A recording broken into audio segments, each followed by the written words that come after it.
Ang ating pag-aaral, ang responsibilidad ng isang Kristiyano sa kapwa Kristiyano. Bilang mga mananampalataya, kayo po na mga pinagkalooban ng karapatan na maging mga anak ng Diyos sa pamamagitan ni Jesus, na dahil meron na tayong mabuting relasyon sa Diyos, ay nararapat po na meron din tayong mabuting relasyon sa isa't isa bilang magkakapatid sa Panginoon.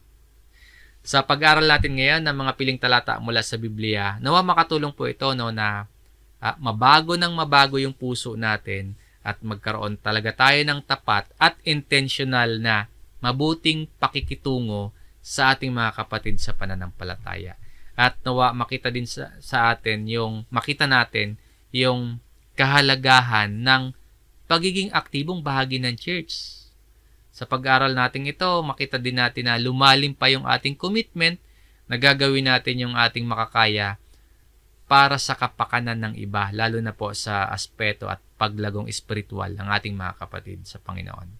So bilang mga nakarinig at tumanggap ng Ebanghelyo at ng salita ng Diyos, paano ba tayo mamuhay?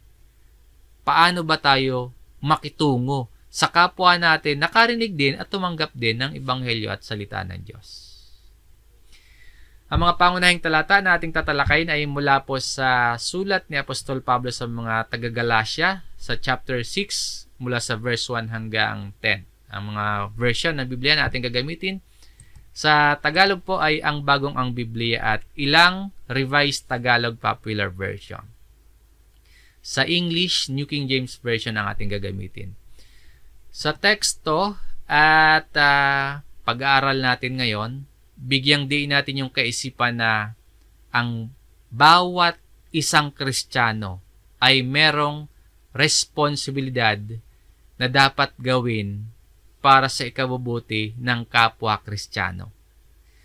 Ang keyword natin sa ating pag-aaral ngayon, may responsibilidad. Sino-sino yung may responsibilidad? Ang mga mananampalataya. Kanino may responsibilidad? Sa mga kapatid sa pananampalataya. Sa panimula ng sulat ni Pablo sa chapter 6, sa verse 1, ganito ang kanyang sinasabi.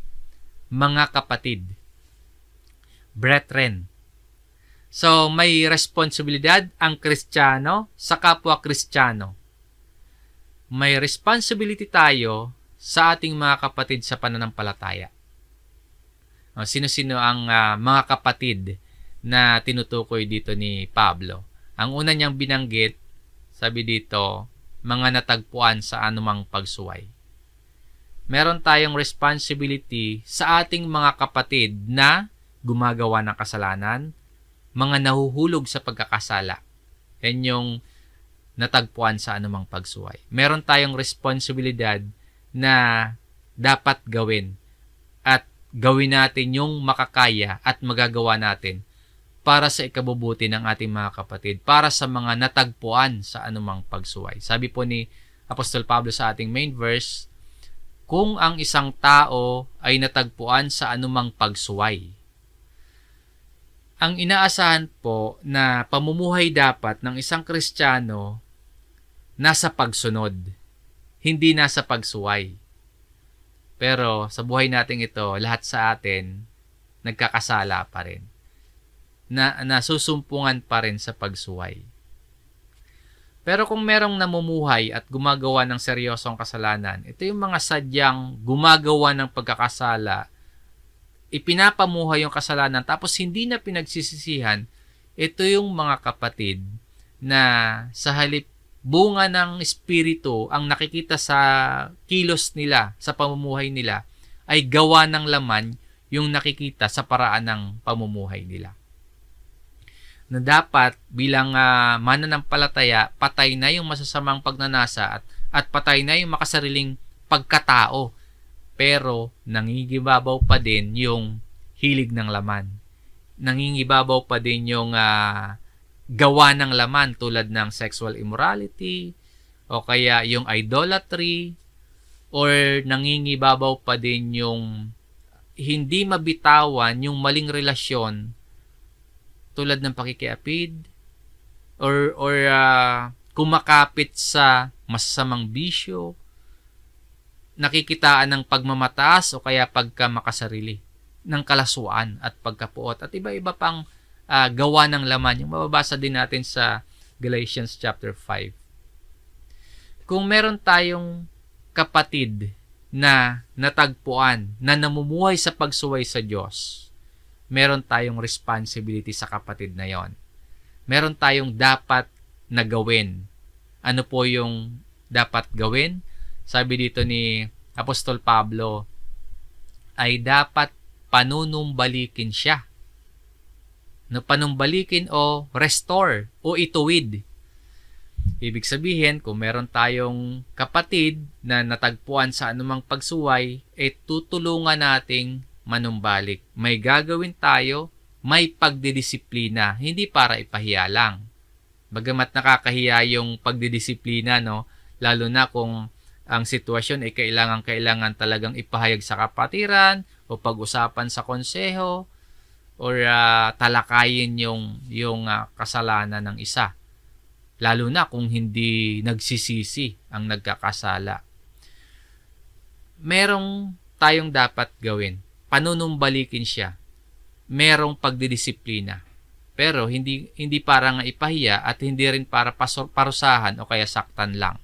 Bagamat, syempre masakit din talaga yung consequence ng kasalanan. Yung pagdidisiplina po at hakbang na gagawin para sa kapatid na natagpuan sa anumang pagsuway, ang pinakalayunin talaga niyan, hindi para ipahiya, hindi para saktan, hindi para parusahan, kundi ang pinakalayunin po ay panumbalikin siya, restore. Panumbalikin sa mabuting relasyon sa Diyos at panumbalikin sa mga taong maaaring nagagawan niya ng kasalanan. Kumbaga, may pagtutulungan para mapanumbalik ang nagkakasala. Sino dapat yung gumagawa nun? Kung merong natagpuang kapatid na nasa pagsuway, ang payo ni Pablo may dapat gawin. Panumbalikin daw po. Sino yung dapat gumawa? Kung may kinakailangang gawin, sino ang gagawa nun ng pagpapanumbalik? Sabi po dito, kayong mga espiritual. Akala ng marami or iniisip ng ilan, trabaho itong pagpapanumbalik sa mga nasa pagkakasala ay gawain lamang ng mga elders, gawain ng mga church leaders. Totoo na merong mangunguna or namumuno sa atin para sa kaayusan. Pero yung sinasabihan dito ni Pablo, pansinin po ninyo, para magpanumbalik sa mga nasa pagkakasala ay sabi dito, kayong mga espiritual. You who are spiritual. Sa Revised Tagalog Popular Version, kayong pinapatnubayan ng Espiritu ang magtuwid sa Kanya. Ibig sabihin niyan, lahat pala tayo. Bawat miyembro ng church, inaasahan na tutulong sa pagdidisiplina, tutulong sa pagtutuwid sa abot ng ating makakaya. Sa bukas na komunikasyon at pagtutulungan ng mga church members at church leaders, meron tayong responsibilidad na ipanalangin, na kausapin, na ipaalala ang Ebanghelyo at akayin sa pagsisisi at tulungang mapanumbalik sa Panginoon ang sinumang gumagawa o natatagpuan sa anumang pagsuway at namumuhay sa pagkakasala. O paano dapat gawin? Kung meron pala tayong dapat gawin na panumbalikin at tayo pala ay inaasahang tutulong sa pagtutuwid o pagpapanumbalik na yun, paano dapat natin gawin? Dalawa ang sagot dyan ni Apostol Pablo kung paano. Una, sa espiritu ng kaamuan. Basahin natin sa Revised Tagalog Popular Version itong in a spirit of gentleness. Sabi po dito, gawin ninyo iyon ng mahinahon. Ang pagtutuwid sa nagkakasala, gawin ng may kahinahunan. Ang sinumang pinapatnubayan ng Espiritu, ayon sa version na ito, ang sinumang pinapatnubayan ng Espiritu, sasawayin, itutuwid ang nagkakasala, hindi sa pamamagitan ng yung hindi makatarungang pagmamalupit, Yung hindi makatarungang pagpapahiya, hindi po ganon. O kaya yung hindi makatarungang pagsasalita ng masama sa nagkakasala, hindi po ganon. Kundi, gagawin nating ng may kahinahunan. Merong kaamuan. Ang ikalawa, at mag-ingat kayo. Baka kayo naman ang matukso. Baka ikaw ay matukso rin. May pag-iingat at may pagbabantay sa sarili. Yan yung ikalawang paraan kung paano dapat gawin ang pagpapanumbalik. Hindi lang po dapat tayo lagi nakatingin sa taong nagkasala. Dapat tinitingnan din natin yung ating mga sarili. Nag-iingat din tayo. Baka tayo naman yung nahulog pala sa pagkakasala. Baka tayo yung nahulog sa panlalamig sa pananampalataya. So, magbantay tayo sa ating mga sarili. Baka nagiging makasarili na tayo. Hindi puro ang focus ang tingin natin sa taong nagkakasala. Kasi pag hindi tayo naging maingat sa ating sarili, baka hindi natin napapansin, tayo na pala yung mapagmataas. Baka nagiging righteous na tayo sa ating mga sarili. Sabi ni Pablo sa mga taga-Korinto, unang Korinto chapter 10, verse 12, kaya't ang nag-aakalang siya'y nakatayo ay mag-ingat na baka siya'y mabuwal. So mag-ingat ang bawat isa. Lalong-lalo na po yung mga namiminuno, no? Mga elders, mag-ingat. Mga church leaders, ministry leaders, mag-ingat. Sabi po ni Apostol Pablo kay Timoteo, unang Timoteo chapter 4, verse 16, ingatan mo ang iyong sarili at ang iyong pagtuturo.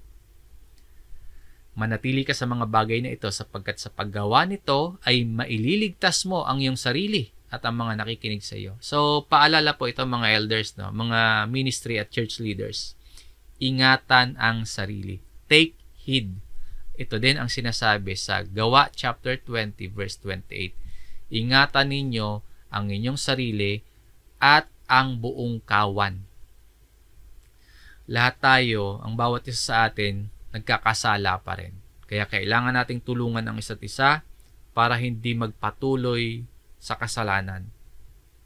Kung ikaw po ay nagkakasala, kailangan mo ng tulong, kapatid. At kung ikaw naman po ay may alam na namumuhay sa pagkakasala, hindi mo dapat baliwalain yan. Kung may nakikita ka, may nalalaman ka na nagkakasala, hindi ka dapat deadma lang. Kasi may pananagutan tayo sa ating mga kapatid sa Panginoon. Meron tayong responsibility sa isa't isa. Sinasabi ni Pablo sa atin dito, magtuwid tayo ng mahinahon at ingatan ang sarili.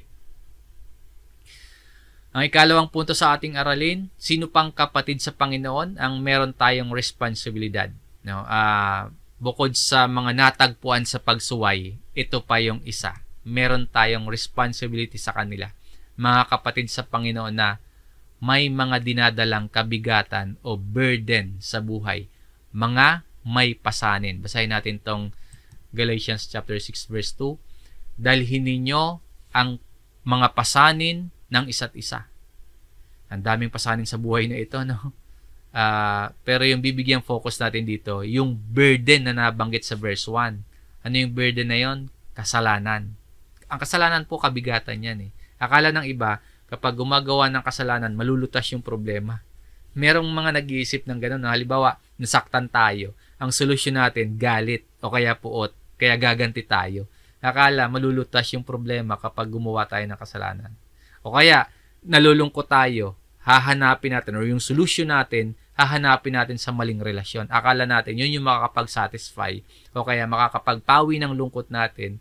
O kaya magbibigay kagalakan sa atin. Or, kung hirap tayo sa mga material na bagay sa mundong ito at gusto nating makaalis sa paghihirap na yon, ang solusyon natin, manglalamang tayo. No, akala natin yun yung paggawa ng kasalanan at mali, solusyon. Mandadaya tayo, magnanakaw tayo para makaalis tayo sa kahirapan. Mga kapatid, sin is always a burden. Ang kasalanan po, pasanin yan. Ikaw man yung nagkasala o ikaw man yung ginagawan o nagawa ng kasalanan, parehong may burden. So, ano yung dapat gawin? Magtulungan tayo sa pagdadala ng pasanin ng bawat isa. Sa Revised Tagalog Popular Version ng talatang ito, itong Galatians chapter 6 verse 2, ganito yung pagkakasalin. magtulungan kayo sa pagdadala ng pasanin ng bawat isa. Kahit pala meron din tayong sariling pasanin, iisipin pa din po natin yung mga kapatid natin sa Panginoon na may mga pasanin din. Sa kabuuan, makakabuti kasi yun sa atin. Kung tutulong tayo sa iba, ibig sabihin, tiyak na may tutulong sa atin. Kapag nagtutulungan ang mga magkakapatid, mas gumagaan po yung pasanin. So, bakit dapat itong gawin? Itong sinasabi dito ni Pablo na magtulungan kayo sa pagdadala ng pasanin ng bawat isa. Bakit dapat gawin? Merong dalawang dahilan na sinabi si Apostol Pablo. Una, at sa gayon ay matutupad ninyo ang kautusan ni Kristo. Gagawin yung pagtutulungan para matupad ang kautusan ni Kristo. Sa pagtulong sa kapatid na dalhin yung pasanin, nakikita sa atin yung pagsunod sa utos ni Jesus na ibigin at pagmalasakitan ang kapatid sa pananampalataya. So, yan yung una. No? Ikalawa, ayon kay Pablo sa verse 3, sapagkat kung inaakala ng sino man na siya ay may kabuluhan, gayong wala naman siyang kabuluhan, ay dinadaya niya ang kanyang sarili.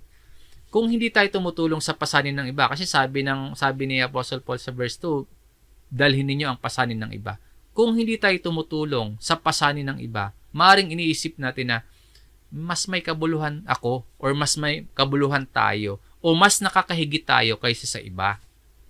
Minsan mabilis tayong madaya eh. Kaya mag-ingat tayo. Akala natin mas importante tayo kumpara sa iba. Na kapag puro sariling alalahanin ang pinapansin natin, puro sarili lang natin, para bang sinasabi natin, yung sarili kasi natin mas kailangang pagtuunan ng pansin kumpara sa iba. Pag-isipan po natin ito, no? Baka pagmamalaki na o kaya baka pagmamataas na yung dahilan kaya hindi tayo aktibo sa church. Pag-isipan pa natin mga kapatid. Baka kaya hindi tayo parte ng anumang ministry na hindi tayo nagbibigay, na hindi tayo nag-share ng anumang makakaya natin kasi iniisip natin, mas mahalaga pa yung sarili natin kaysa sa iba. May mga ilan ang katwiran nila kaya hindi sila active sa church kasi hindi ako makikinig dyan kasi mas magaling ako dyan. Mas mataas yung background ko dyan. Mas marami yung achievements ko dyan. Bakit ako makikinig dyan? Kung hindi natin isinasaalang-alang ang pasanin ng iba, lalo na po sa spiritual na aspeto, baka iniisip kasi nating mas makabuluhan tayo. Baka inaakala natin na mas mahalaga yung sarili natin kaysa sa iba. Mas mataas tayo kaysa sa iba. Ang pagtulong sa iba, ang pagpasa ng burden ng kapatid sa pananampalataya, pagsunod po yan sa utos ng Panginoon at pagtuturo din yan sa atin na maging mapagpakumbaba. Ang ikatlong punto, para sa ikabubuti ng sarili. Sinasabi ni Apostol Pablo sa bahagi ng sulat niyang ito sa babasahin natin mga talata dito sa mga taga-Galacia na yung pagtutuwid at yung pagpasan at kapakumbabaan, gawin din po daw yon sa ating sarili. Kasi tayo din mismo nagkakasala eh. Tayo din mismo nabibigatan. Yung pagsasaalang-alang sa iba, hindi ibig sabihin na hindi na natin iisipin yung ating sarili. So ano yung dapat natin gawin? Sa bahaging ito ng sulat ni Pablo, meron siyang 3 bagay na sinabi. Una, subukin o kaya suriin yung sariling gawa. Galatians chapter 6 sa verse 4. Ngunit subukin ng bawat isa ang kanyang sariling gawa. Subukin. No, let each one examine his own work. Baka kakapunan natin sa kasalanan ng iba, baka kakatingin natin sa kamalian ng iba, or baka kakatuwid natin at kakapayo natin sa iba, nakakalimutan naman natin na meron din tayong sariling laban sa kasalanan. Subukin po ang sarili nating gawa. Ang ikalawa, at kung magkagayon, ang kanyang dahilan upang magmalaki ay sa kanyang sarili lamang at hindi sa kanyang kapwa. I-assess natin yung ating sarili. Inihimok tayo dito ni Pablo na suriin natin yung ating mga sarili, hindi para ikumpara sa iba, Na subukin natin yung ating sarili, sariling gawa, hindi para ikumpara sa iba, kundi para malaman natin kung yung atin bang mga ginagawa ay kalugod-lugod sa Diyos. Hindi ibig sabihin na kapag nasuri natin yung ating sarili tapos nakita natin na mas maayos yung buhay natin kaysa sa iba, ipagmamalaki na natin. Lalo na yun, yung spiritual nating paglago, nakita natin mas mature tayo, mas maunlad yung ating spiritual na kalagayan. Hindi po ganon. Ang punto dito, iwasan yung comparison. Ang susuriin natin yung ating sariling gawa. Iiwasan natin i-compare sa iba. Kasi para bang, halimbawa, nagkasala nga ako. Pero nung suriin ko yung aking sariling kasalanan, mas grabe pala yung kasalanan mo kaysa sa akin. Hindi po ganon yung punto dito. Kaya sabi ni Pablo, pag binasa natin ito sa Revised Tagalog Popular Version, magalak siya kung mabuti ang kanyang ginagawa, huwag nang ihambing pa yon sa gawa ng iba. Yan po yung ikalawang punto. At yung sa ikatlo, sa kasunod na verse 5, sapagkat ang bawat tao ay dapat magdala ng kanyang sariling pasan. Para pa din po ito sa ikabubuti ng ating sarili. So, tatlong punto yung binabanggit ni Pablo sa atin dito. Itong ikatlo, dalhin yung sariling pasanin. Hindi ito salungat sa sinasabi niya na doon sa verse 2 na magtulungan tayo sa pagdadala ng pasanin ng isa't isa. Kundi ito naman po, pagbibigay diin lang ni Pablo na sa dulo, tayo pa din yung responsable para sa sarili nating buhay. Oo nga, tinuturuan tayo na may pananagutan tayo sa isa't isa. Pero hindi natin pwedeng sisihin ang iba na kung ano yung magiging kahihinatnan sa buhay natin, ituturo natin sa iba.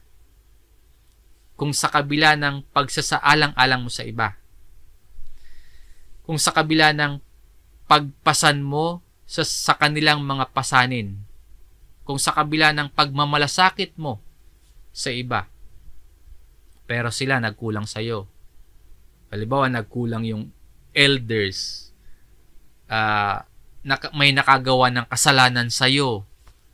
Kung paano ka ngayon tutugon sa anumang sitwasyon mo, pananagutan mo na yon. Hindi pwedeng ipasa natin sa iba yung sisi kung ano man yung magiging kahinatnan ng buhay natin sa pagtugon natin sa sitwasyon.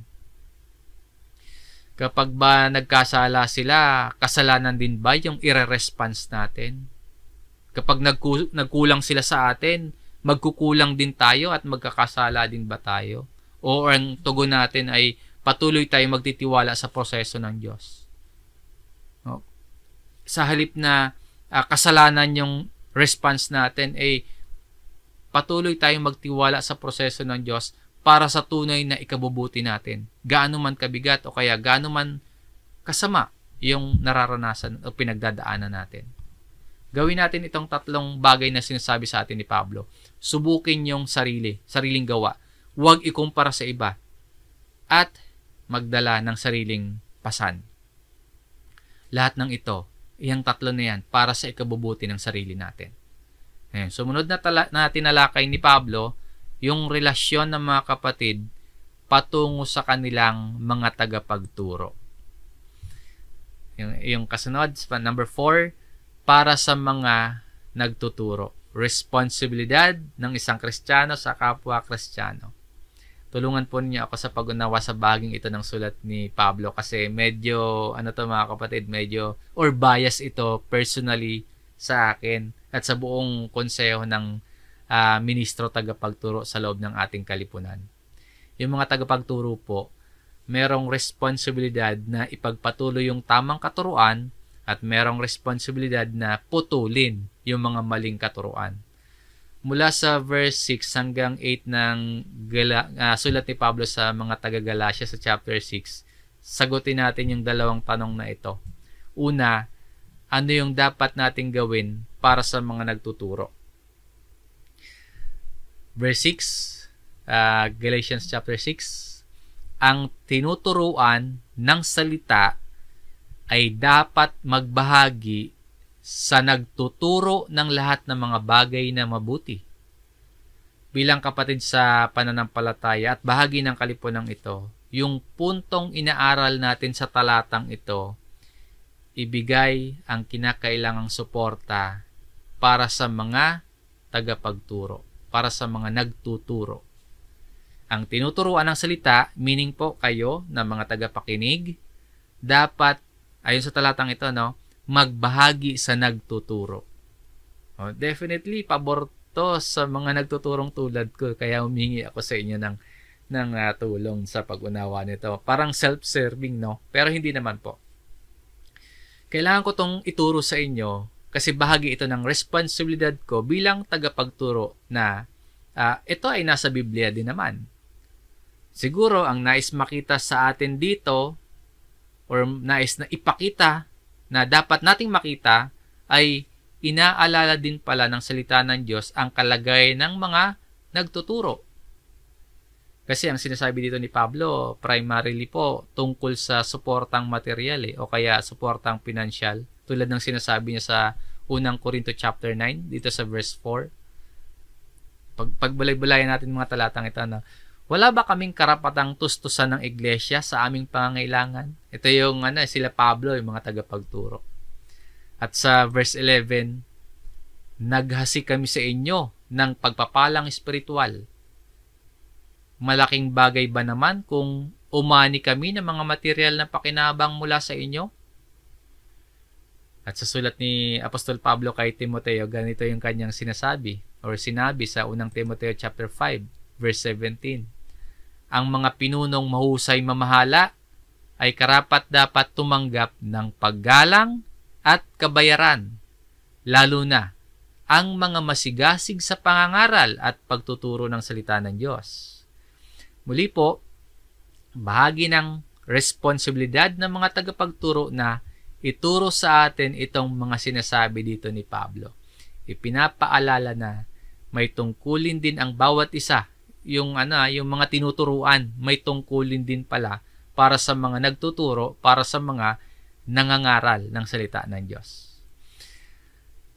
Ito po ay personal na exhortation ko na lamang sa mga tulong ng mga kapatid na ipinapaabot sa akin, sa mga suporta na ipinapaabot sa akin. Nakakapaglaan po ako ng oras para sa ministeryong ito. At nagpapasalamat ako sa Diyos at sa inyo mga kapatid. Pero aside po sa financial support, mahalaga rin na isinasama ninyo kami palagi sa inyong mga pananalangin. Mahalaga din na matulungan din ninyo kami sa aming mga pasanin.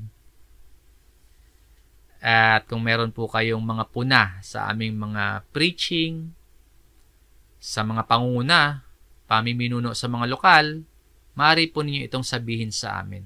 Tumatanggap kami ng mga feedbacks, mga pagpuna, mga kritisismo, lalo na constructive criticism. Naunawaan po namin na para yan sa ikabubuti namin, yang mga yan. So, aside sa mga material at financial support, mahalaga rin po na, isama nyo kami sa inyong mga prayers, then yung mga pagpuna, yung mga constructive criticism, kailangan din po namin yan para sa ikabubuti din namin yan. Yan po yung mga dapat gawin ng mga kapatid, ng mga tinuturuan ng mga tagapagturo. Ngayon, ang ikalawang tanong, bakit dapat gawin?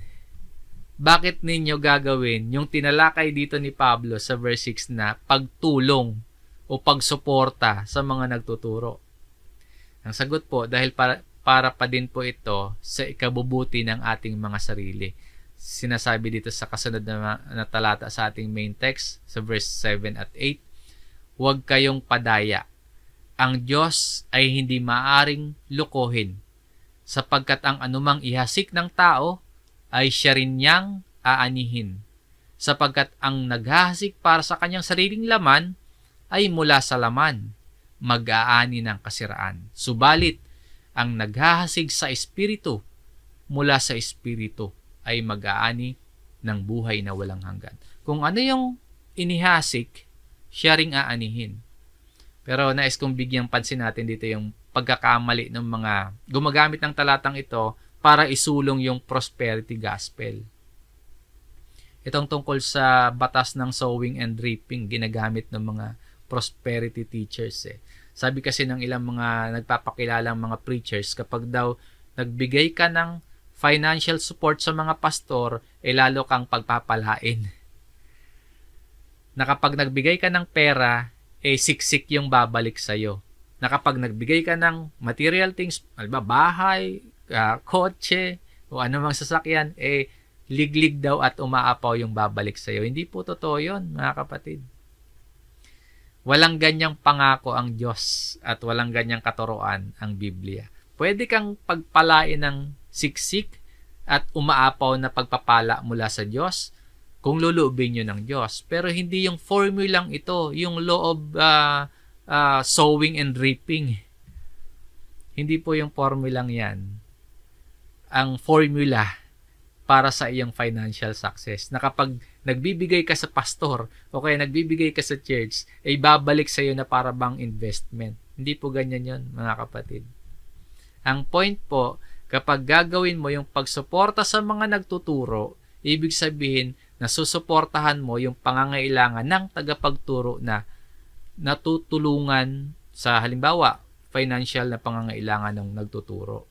Lalo na kung may pamilya na, may anak, may asawa, na sa tulong na natatanggap mula sa iyo, nakakapaglaan siya ng oras para sa pag-aaral at paghahanda at pangangasiwa. Kapag ganyan po, sino yung manginginabang? Ang kapatiran pa din. Tingnan natin yung nakasulat sa Hebreo chapter 13, dito sa verse 17. Sumunod kayo at pasakop sa mga namumuno sa inyo, sapagkat sila'y matamang nagbabantay alang-alang sa inyong mga kaluluwa bilang mga mananagot. Hayaang gampanan nila ito na may kagalakan at hindi nang may hapis. Sapagkat kung ganito'y hindi ito magiging kapaki-pakinabang sa inyo. Sabi dito, let them, yung mga namiminuno, mga namumuno, yung mga babantay alang-alang sa inyong mga kaluluwa, let them do with joy and not with grief. Yung pangangaral ng salita ng Diyos, hayaang gampanan nila ito ng may kagalakan. Dahil kung hindi, katulad ng sinasabi dito, kung may hapis, hindi daw ito magiging kapaki-pakinabang sa inyo. So, sinasabi ko ito hindi lang para sa kapakanan ko, no, at kapakanan ng mga tagapagturo. Again, yes, bias, no, pero katulad ng sinasabi dito, pakinggan natin, para din ito sa ikabubuti ninyo. Para sa pakinabang din ito ng mga tinuturuan. Paalala po mga kapatid, ako at yung mga kasama po natin na mga ministro tagapagturo sa loob ng ating kalipunan, hindi namin pinasok yung ministeryong ito para sa financial gain. Hindi namin ito pinasok para pagkakitaan o kaya para yumaman kami. Kundi sa tulong ng Panginoon, manginabang tayong lahat. Tulad ni na Pablo, ganito din po, tinutularan sila na, sabi dito, kami ay mga kamanggagawa ninyo para sa inyong kagalakan. Fellow workers, for your joy. Sa Revised Tagalog Popular Version, ang pagkakasali ng naka-highlights, nais lamang naming tumulong, ayon kay Pablo. At ang panghuli naman sa verse 9 at 10, mas general yung pinapatukuyan ni Pablo. Na kumbaga, yung mga nauna, mga specific na cases ng paggawa ng mabuti para sa mga kasama sa church, para sa mga nagkakasala, para sa mga may kabigatan, at yung huli yung natalakay natin para sa mga tagapagturo. Dito naman lahat na. Ika-5, para sa bawat isa. Ano yung dapat gawin para sa bawat isa? Sabi po sa verse 9, at huwag tayong manghinawa sa paggawa ng mabuti. Ito po ay para sa lahat. Huwag tayong manghinawa, gawa ng mabuti ang lahat. Huwag tayong magsawa sa paggawa ng mabuti. Kailangang ipaalala ito kasi nakakasawa din pagkaminsan. At ang totoo pa, nakakapagod pagkaminsan yung paggawa ng mabuti. Kasi may limitasyon tayo. So, kailangang ipaalala sa atin ito. Ang punto dito, wag daw po tayong magsawa. Wag manghinawa. Wag panghinaan ng loob. No, do not grow weary. Magpatuloy sa paggawa ng mabuti. Kahit mahirap. Kapag minsan masakit, no? Basta may pagkakataon tayo, samantalahin natin anumang kakayahan natin, anumang lakas, oras, o presensya, o kaya talento, at mga material na bagay na meron tayo, ilaan natin sa pagtulong sa kapatiran na pasiglahin yung mga pagtitipon at pag-aaralan ng Biblia. Isang gawaing mabuti yun. Kung magiging bukas po yung ating puso, makikita natin yung maraming opportunity para gumawa ng mabuti. Bakit dapat nating gawin yun? Bakit dapat hindi tayo manghinawa sa paggawa ng mabuti sa isa't isa? Bakit hindi tayo dapat magsawa sa paggawa ng mabuti? Sa pagpapatuloy ng verse 9, sapagkat sa takdang panahon ay mag-aani tayo kung hindi tayo manlulupaypay. Hindi pala dapat talaga magsawa sa paggawa ng mabuti dahil aanihin natin ang itinatanim natin sa takdang panahon. Isang paalala at paghimok ni Apostol Pablo sa mga mananampalataya na patuloy na gumawa ng mabuti. Kahit nakakapagod, kahit walang nakakapansin, walang nakaka-recognize, o kaya kahit parang walang resulta, parang walang ani. Paalala po dito na patuloy na gumawa ng mabuti. Ang paggawa ng mabuti, hindi laging madaling gawin yan. Pero kung magpapatuloy tayo ng may tamang pananampalataya at tamang pagtsatsaga, may tiyak na gantimpala o ani tayo mula sa Diyos sa tamang panahon. So, kanino dapat gawin yung paggawa ng mabuti? Sa verse 10 po. Kaya't habang may pagkakataon, gumawa tayo ng mabuti sa lahat. Gawin ang mabuti habang may pagkakataon at gawin ito to all, sa lahat. Dahil tumanggap tayo ng kabutihan at biyaya ng Diyos, lalo na yung mabuting balita ng kaligtasan na meron tayo dahil kay Kristo, dapat na meron niya, yung biyaya na yan, yung kabutihan ng Diyos sa atin, dapat magresulta yan ng paggawa natin ng mabuti sa lahat ng tao. Lahat ng abot nating mga tao. Siyempre, sa pamilya natin, sa mga kaibigan natin, yung mga abot natin, mga kapitbahay natin, pati yung mga kaaway natin no? Gumawa ng mabuti sa lahat. Ang kabutihan ng Diyos dapat nagre-reflect sa mga sinasabi natin, nagre-reflect sa mga kilos natin, sa mga pakikitungo natin sa ibang tao. At ang sabi pa dito ni Pablo, dito pansinin po din ninyo, parang merong special emphasis na gagawin natin yung kabutihan. Sabi po, lalong-lalo na sa mga kabilang sa sambahayan ng pananampalataya. No, especially to those mga kabilang sa sambahayan. Lalo na para sa pamilya, sa kapatiran o sambahayan ng pananampalataya. Habang may pagkakataon, gumawa tayo ng mabuti. Kaya po sa mga nakasubaybay at kung may pagkakataon na maging bahagi po kayo ng kalipunang ito, inaanyayahan po namin kayo na maging parte ng sambahayang ito, mga magkakapatid kay Kristo. Para naman sa mga aktibong bahagi ng kalipunang ito, palalimin pa natin yung ating commitment. Patibayin pa natin yung ating commitment na gumawa tayo ng mabuti sa bawat kabilang sa sambahayan ng pananampalataya, na maranasan natin yung kabutihan ng Diyos sa atin sa pamamagitan ng kabutihang ipinapakita natin sa isa't isa sa loob ng sambahayan ng pananampalataya. Nawa mga kapatid, ang ating aralin nakapagbigay paalala na ang bawat isang Kristiyano merong responsibility na dapat gawin para sa ikabubuti ng kapwa Kristiyano.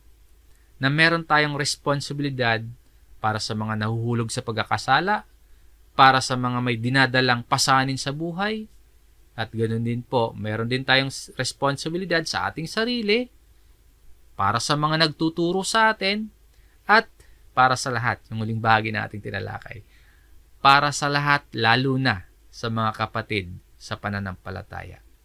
Maraming pangangailangan na kailangang tugunan at kailangan natin ng pagtutulong-tulong.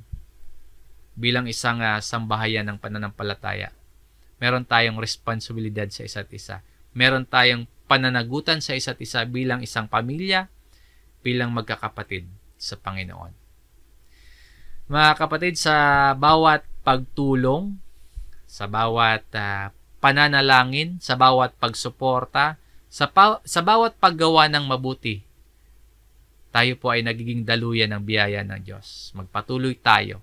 Hindi dahil madali, no, yung gumawa ng mabuti.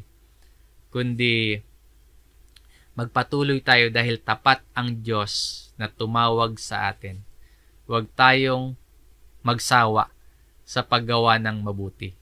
May responsibilidad ang isang Kristiyano sa kapwa Kristiyano. Hanggang dito po at maraming salamat sa inyong pagsama sa pakikinig hanggang makatapos tayo sa ating gawain ngayon. Purihin po natin ang Panginoon at sumainyo po ang biyaya ng salita ng Diyos. Tayo po ay muling manalangin.